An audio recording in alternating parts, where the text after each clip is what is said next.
Hi. Hello. Hi, and thank you so much for having me. And thank you, Candace and Jonathan. I've really been enjoying all the presentations so far. I'll just dive in if that's okay, Tracy. Yeah, okay. Sure. Maybe just a little introduction since I haven't done that. Yeah. Of course. Yeah, hello. My name is Aislinn Thomas, and yeah, I'll begin with a self-description, a visual description. I'm a white cis woman in my late 30s, and my pronouns are she or they. And I'm on the lower end of the weight spectrum. I have relatively short, curly auburn hair that's relatively contained at the moment. And today I'm wearing an olive green sweater, and it has a colorful yoke. And I think my great grandmother actually made this, but yeah, and behind me is a light gray wall. And I'm an artist, and I'm super grateful to be joining you from Peace and Friendship Treaty territory on Unama'ki, colonially known as Cape Breton Island. And actually, I'll just put that in the chat for the captioner, because I know there are some, just to get the spelling right. But yeah, so Unama'ki is one small part of Mi'kma'ki, that ancestral and unceded land of the Mi'kmaq. And I've just been so humbled by the welcome and hospitality of the Mi'kmaq Nation. I moved here in August and feel such a debt of gratitude. It's actually a return for me, but it's been many years since I've lived here.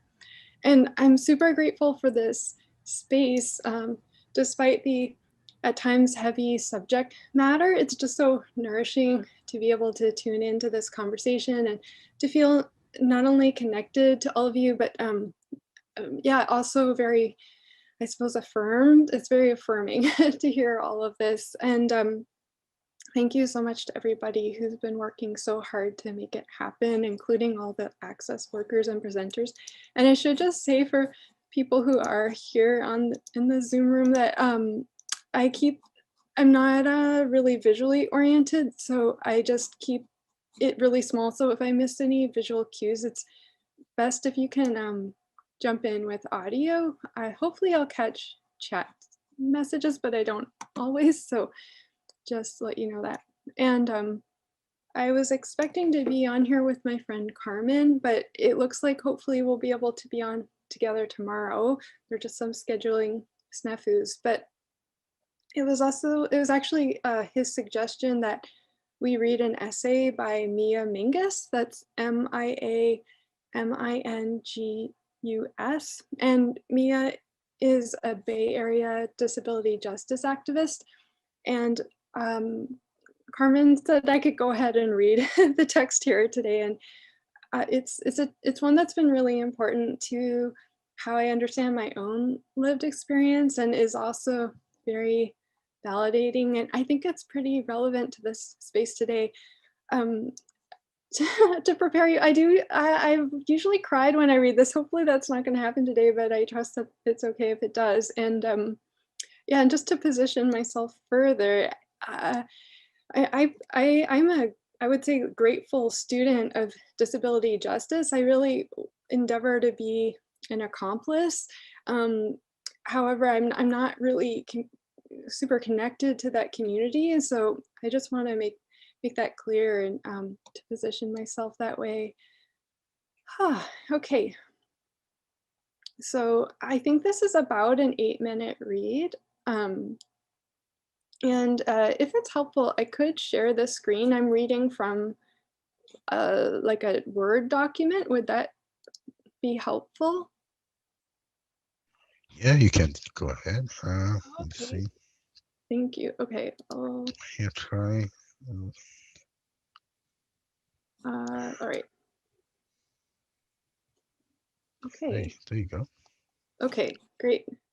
So this piece was posted on May 5th, 2011, and the title is Access Intimacy, The Missing Link by Mia Mingus, and the website is there. It's on her blog, leavingevidence.wordpress.com. So it begins, There are many ways to describe intimacy. For example, there's physical intimacy, emotional intimacy, intellectual, political, familial, or sexual intimacy. But as a physically disabled woman, there's another kind of intimacy that I have been struggling to name and describe, what I have been calling access intimacy. I have been using the term loosely, and I'm still realizing different aspects of it. This is in no way a complete describing of it. Instead, this is an initial naming and the beginnings of giving it shape. I'm offering it as something that has been useful for me, and I hope is useful to others to describe all kinds of access, not just in relation to disability. I think access as a framework is powerful for so many of our lives. Here I am speaking from my own lived experience as a physically disabled person, but I know access intimacy can also happen in many different ways for mamas and parents, women of color, queer and trans folks, etc. Anyone can experience access intimacy. I have never had words for access intimacy before. For years, I would feel it or crave it, but not know how to describe it. It has always been just out of reach, just beyond my grasp. I have mistaken it for emotional or political intimacy, sexual attraction, or romantic desire. I have mistakenly assumed that it would be there based on one's identity or experience. I have grappled with how to describe the closeness I would feel with people who my disabled body just felt a little bit safer and at ease with. There have been relationships that carried emotional, physical, and political intimacy, but sorely lacked access intimacy. And there have been relationships where access intimacy has helped to create the conditions out of which emotional, familial, and political intimacy could grow. Access intimacy is that elusive, hard to describe feeling when someone else gets your access needs. The kind of eerie comfort that your disabled self feels with someone on a purely access level.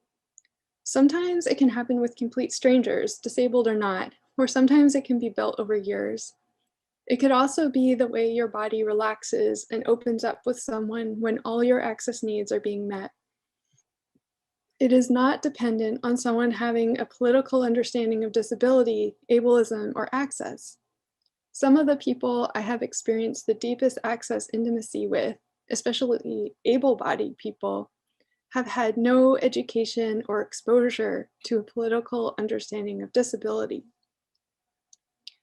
Access intimacy is also the intimacy I feel with many other disabled and sick people who have an automatic understanding of access needs out of our shared, similar lived experience of the many different ways ableism manifests in our lives.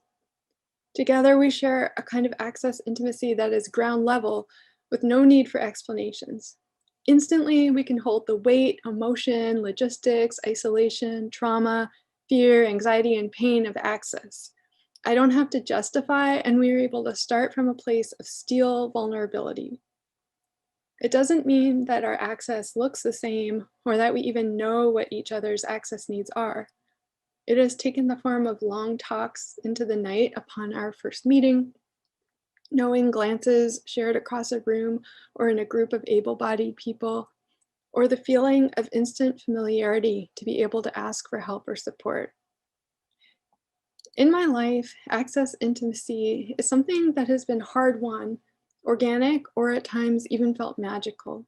It has taken me by surprise, showing up with people that I never would have expected to have that kind of access connection with. It has been exciting and relieving, like a long, slow exhale. I don't know where it comes from or how it happens. It has felt like an unspoken instinctual language between different people, like an entirely unique way of being able to communicate and connect. Similar to meeting someone you just click with, access intimacy has felt like a distinct form of attraction, desire, and energy unto itself. Access intimacy is something I am coming to understand that I need in my life, something that I cannot and don't want to live without. I need it to literally be my whole self. because access is such an intimate part of my life. Here come the tears. As queer physically disabled women of, as a queer physically disabled woman of color adoptee. Without it, relationships exist under a glass ceiling or split by thick frosted windows, with huge pieces of myself never being able to be reached. Without it, there is survival, but rarely true whole connection. Access intimacy is not just the action of access or, quote, helping someone. We have all experienced access that has left us feeling like a burden, violated, or just plain shitty. Many of us have experienced obligatory access where there is no intimacy, just a stoic counting down of the seconds until it is over.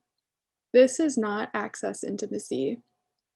There have been numerous relationships in my life where I have loved people very deeply, but never felt safe with them around my access. So many relationships where I knew I could only ask for or share so much without getting snapped at, chided, or being punished with reluctant, passive-aggressive access.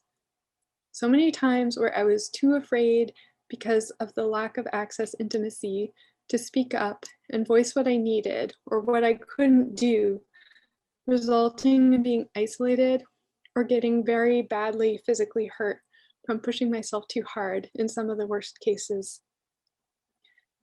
Access intimacy is not charity, resentfulness enacted, intimidation, a humiliating trade for survival, or an ego boost. In fact, all of this threatens and kills access intimacy. There is a good feeling after and while you are experiencing access intimacy. It is a freeing, light, loving feeling. It brings the people who are a part of it closer. It builds and deepens connection. Sometimes access intimacy doesn't even mean that everything is 100% accessible. Sometimes it looks like both of you trying to create access as hard as you can with no avail in an ableist world. Sometimes it is someone just sitting and holding your hand while you both stare back at an inaccessible world.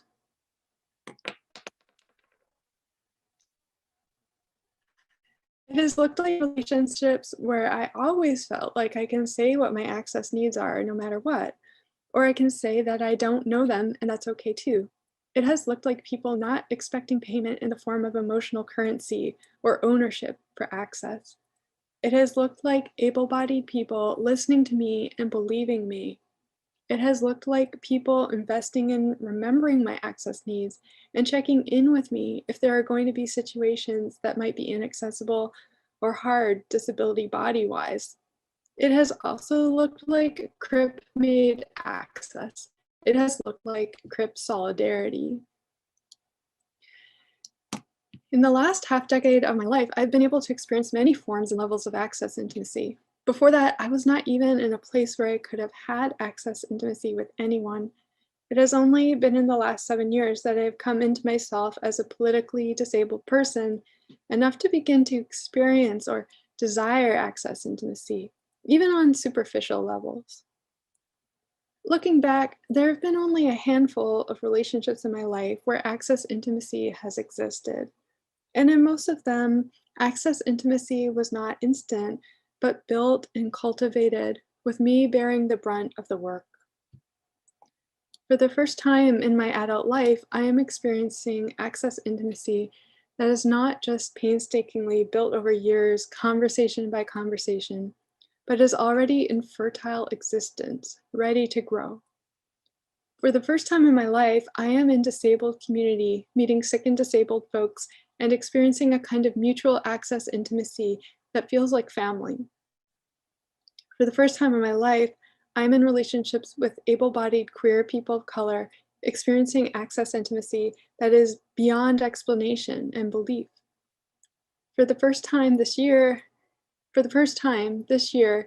I am experiencing a level of access intimacy in my intimate relationships and home life that I have never experienced before. It has been both amazing and saddening now having something that actually cares for me. And it, like emotional intimacy, is also a deep risk because it would be devastating to lose and requires maintenance. Now, when I describe relationships, I include access intimacy along with my many other descriptors.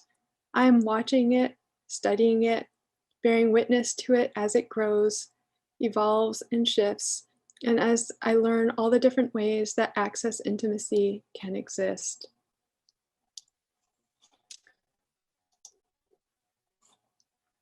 So that's the end of the text. And I don't know, it brings so much to mind. Sorry, I'm just thinking, one of the things I thought of was, I was thinking back to Gabrielle Peters' testimony at during the Senate committee hearings. Sorry, I'm a bit slow today. I have a bit of a migraine, and it just helps me to name that, because hopefully you'll be patient with me and my word retrieval. But yeah, just talking about the difference that dignity is and I'm extrapolating here, but the dignity is in relationship. It's held in relationship, not in a specific embodiment. That an embodiment isn't dignified or undignified, but we can be made to feel that way depending on how we're treated, depending on how our access needs are honored and respected and understood. And I think one of the reasons that I've just been so grateful for this space is the way in which just being, yeah, listening to people whom I feel a kind of level of comfort around, like there is some kind of shared understanding.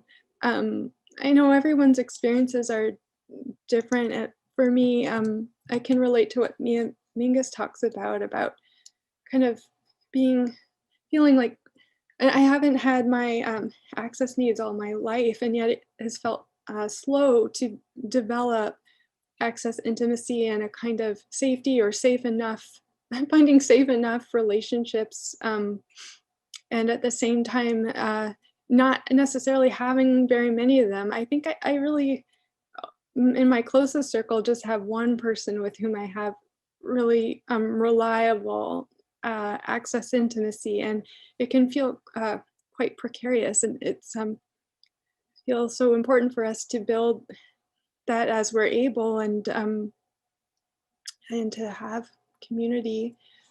I don't know if anyone has any reflections on the text or would like to talk about it. I can also just ramble. I have a lot of feelings about Bill C7, but would be happy to be in conversation if anyone would enjoy that. Yeah, sure, Aislinn. Yeah, it's a nice text. And I know that blog, Living Traces, or yeah, it's yeah, she has lots of very interesting posts on there. She talks about the medical and industrial complex as well, and yeah, it's a great resource. Um, and I think I know what she means by access and intimacy. I do experience that with some people because I'm into an institution and I have to deal with hundreds, even thousands of people over the years, and I get that sometimes with some staff members, and people get it. They just get it, and it's just magical, as she put it. And you can't explain why it happens. That link, that bond, and I think it has to do with empathy, has to do with solidarity. It just creates a human bond that goes hand in hand with understanding, what are your needs, and it just works. It just clicks. That's something very rare. It doesn't happen often. It can happen, one time out of maybe 100 people you meet. It's something very very rare. But when it does happen, you do feel comfortable, and it's I don't know, it will be interesting to figure out why it does happen. But in your own life, how do you have any experience you can share where that happened or didn't happen and it was disappointing or yeah. Sure. Thank you so much for asking. I've actually written a bit about this. As I said, I'm an artist, and uh, being in art spaces, especially galleries and museums, has become more and more difficult over time. And for context, I have a kind of variety of access needs, but including I'm very sensitive to light and sound, and but also I'm chemically sensitive, and that's added another. That's intensified in recent times, and anyhow, but I had this experience where, well, I'll give you actually, it might help for me to say how most of my experiences are, which is that as I'm sure many here or are familiar, if I want to go somewhere, it takes a lot of work to prepare. Like, you have to call the place ahead of time and get all sorts of information. It's usually not made publicly available on That's right. websites, so And on. they can even give you the wrong information and you end up having to go to a place that's not accessible. So yeah, I understand that. It's quite exhausting to have to do that, to plan everything. Yeah. It is, and I'm often met with like, "Oh, sorry, no, we don't do that." And there's a big institution, and I won't name names, but and I often follow up about these experiences.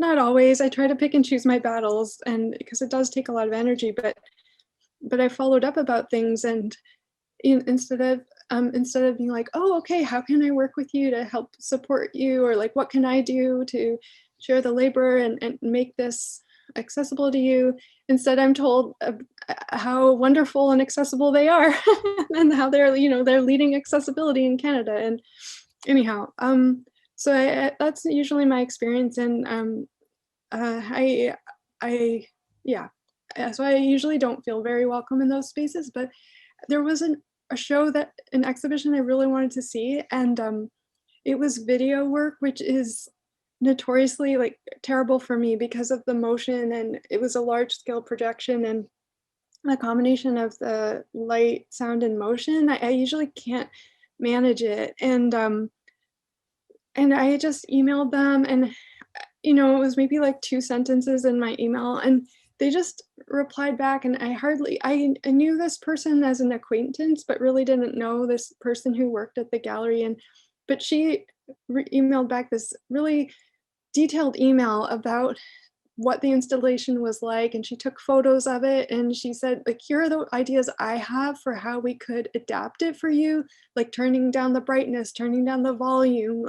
She offered all these options. And so there's so many things that were amazing about that. First of all, the level of detail and care that went into it. Also, that I'm not the only, it was a very collaborative approach. She's not telling me what is best for me, but she's offering me all these options and is asking me questions about how that sounds, and giving me opportunity to say yes, no, or maybe, or whatever. And I honestly cried, and I still get teary thinking of it, because it just happens so rarely, and it meant a lot. And especially since I can't travel independently, and so everything about going to this place took a lot of energy, and I had to coordinate with my partner to get a ride there. It was like an hour away. Anyhow, just it just meant so much. And yeah, sorry, I went on there a lot.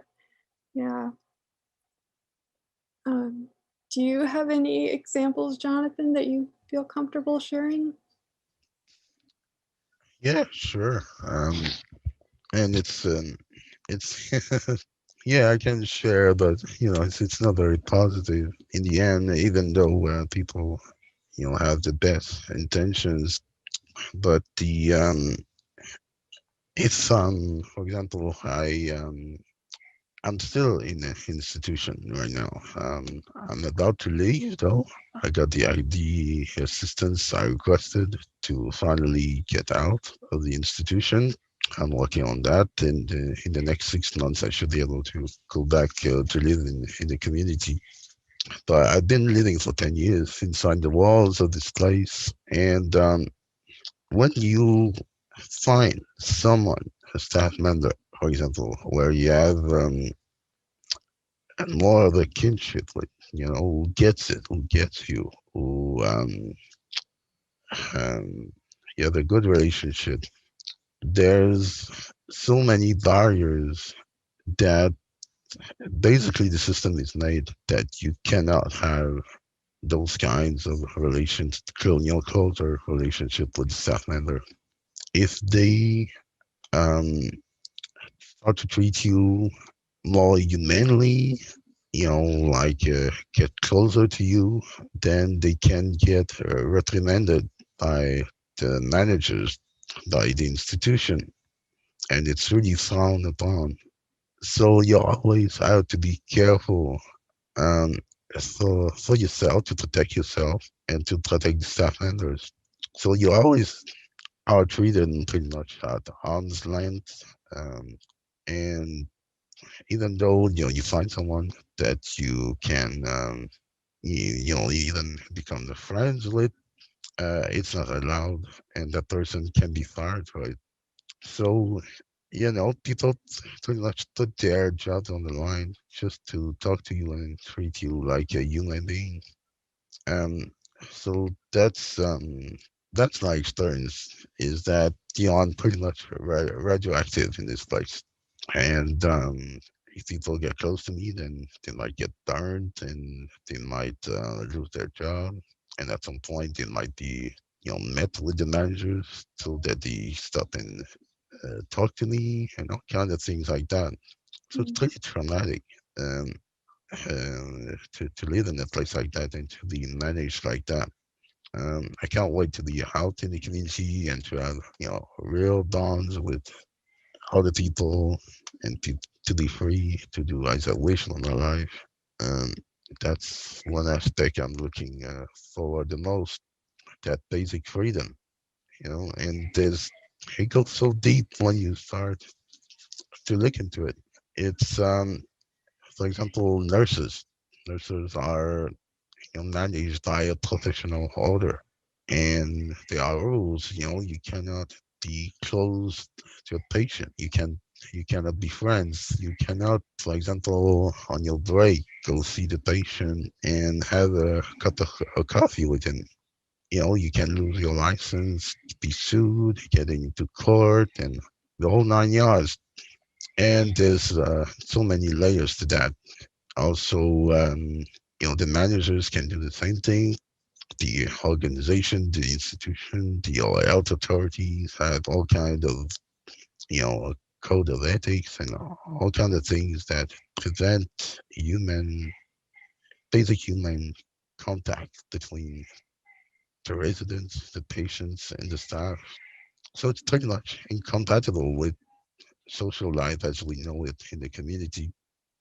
And the more you dig deep into that, the more absurd it becomes. It's all about the institutions, the need of the organization, and it's like an hierarchy where you have the management at the top, and you got the workers, and below all that, you got the patients who got pretty much objects who you profit of you that you exploit, and so yeah, it's not very rosy to live in a place like this, but outside, I think I'm gonna have good chances to have a meaningful life and have people around me who care about me. I'll be able to hire my own attendants and train them according to my needs, and it's another another world out there, and I can't wait to experience that. I just want to read and echo what Teddy has written in the chat, which is that is a truly horrible dynamic to be put in place by the system. Thank you for sharing. Yeah, there's so many layers to that. It's, as I said, it's very depressing to look at, but just shows how absurd and not needed our institutions. We need to move away from that model and offer the assistance people need to live in the community, to adolescent institutions, as another speaker was saying earlier today, and that's the only way. And it's not necessary what we're doing to people with disabilities, and there's always this threat that someday you won't get the support you need, and you're gonna end up in a place like this. And then we're talking about BSC 7, and the guy who fought for this so-called right was like me in Quebec, trapped into a long-term care facility. And he was pretty discouraged. He was suicidal, pretty much. That's all he was talking about. And he didn't get the assistance he needed to live in the community.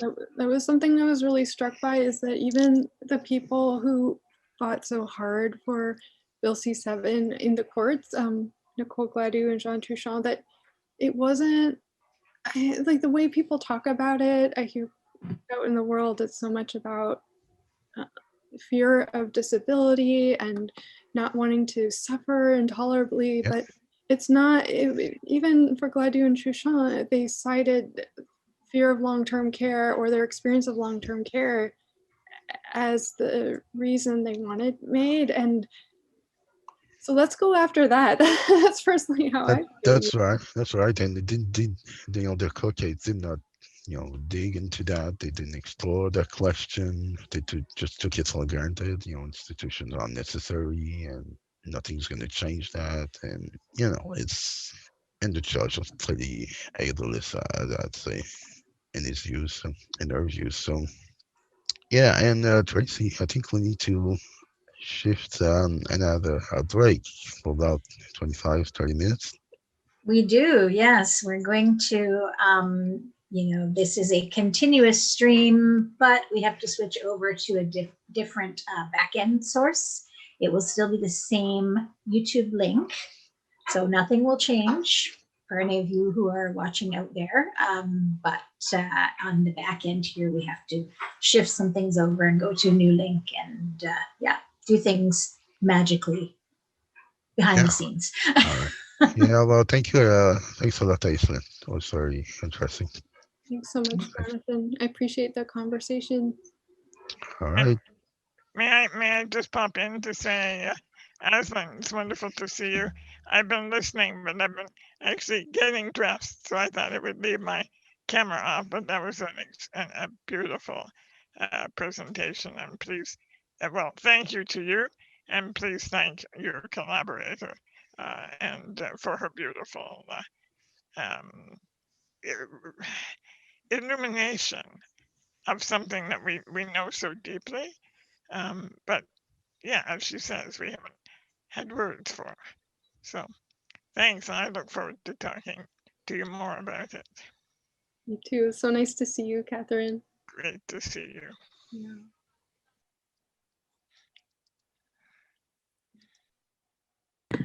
Okay, I don't really know how to do this, but I guess we need to maybe close down the live stream just for a short time.